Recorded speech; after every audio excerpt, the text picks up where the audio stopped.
Bonjour mes amis et bienvenue à la bibliothèque de Madame Liseau.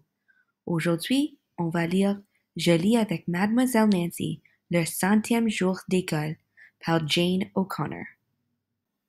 C'est le 97e jour d'école et j'ai beaucoup de soucis. C'est un mot chic pour dire problème. Je ne sais pas quoi apporter pour le 100e jour d'école. Béa a collé 100 plumes sur un chapeau. C'est très élégant. Un mot chic pour dire joli. Robert a apporté son album de timbres. Il renferme 100 timbres. Yoko a apporté sa tirelire qui contient 100 pièces de 1 sou. La tirelire est transparente. Ça signifie qu'on voit à travers. Lionel a fait un bal avec 100 élastiques. Après l'école, je fais le tour de ma chambre. J'ai 39 pinces à cheveux. Ce n'est pas assez. J'ai 57 bracelets. Ce n'est pas assez. J'ai 84 rubans. Ce n'est pas assez. Qu'est-ce que je vais faire? C'est maintenant le 98e jour d'école. D'autres élèves apportent leur collection. Un sac de 100 billes, un pot contenant 100 bonbons haricots, une boîte de 100 crayons de cire. Je parle de mes soucis à Madame Mirette. Elle me dit, ne t'en fais pas, tu es très imaginative. Ça veut dire que tu as beaucoup d'idées. Tu en trouveras une originale. À la maison, je parle de mes soucis à ma mère. Tout en préparant le souper, elle me dit, si tu faisais une affiche avec des macaronis collés? Je ne veux pas le vexer, mais je n'aime pas son idée. 3 élèves ont déjà utilisé des macaronis. Ce n'est pas original. Mon père fait la lessive. Il aura peut-être une bonne idée. Je parie qu'il y a 50 paires de chaussettes dans la maison, dit-il.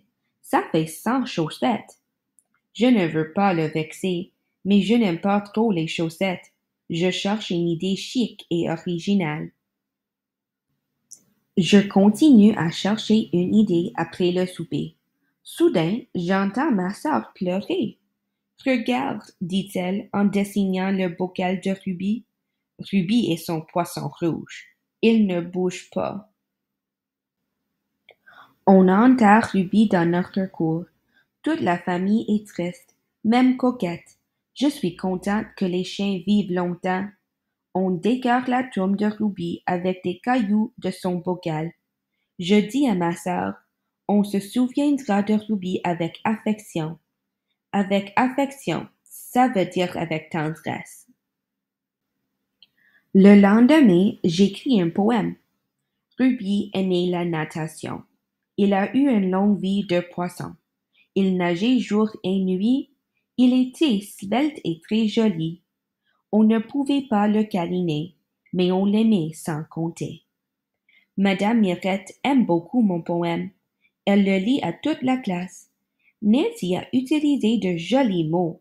Svelte, par exemple, qui veut dire mince. Son poème est en vers.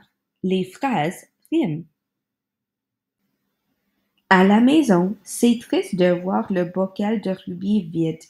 Ma mère va jeter les cailloux. Tout d'un coup, j'ai une idée super originale. Je crie, attends, maman! Je lave et sèche tous les petits cailloux. Ils sont tellement jolis. Je les compte. Parfait, il y en a 104. Je vais chercher mes crayons feutres.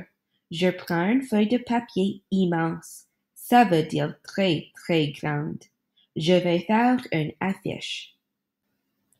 J'écris le nom de Ruby en gros avec des paillettes. Je le dessine dans son bocal. Puis, je colle tous les cailloux. Je permets à ma sœur de m'aider. J'écris sur l'affiche. Il y a 100 cailloux dans le bocal. C'est le 100e jour d'école aujourd'hui. J'apporte mon affiche. Je l'ai fini juste à temps. Madame Mirette apporte aussi quelque chose. C'est un chariot contenant 100 livres. Elle va tout nous les lire d'ici la fin de l'année. Madame Mirette est tellement imaginative. La fin. Merci d'avoir écouté. À la prochaine, mes amis.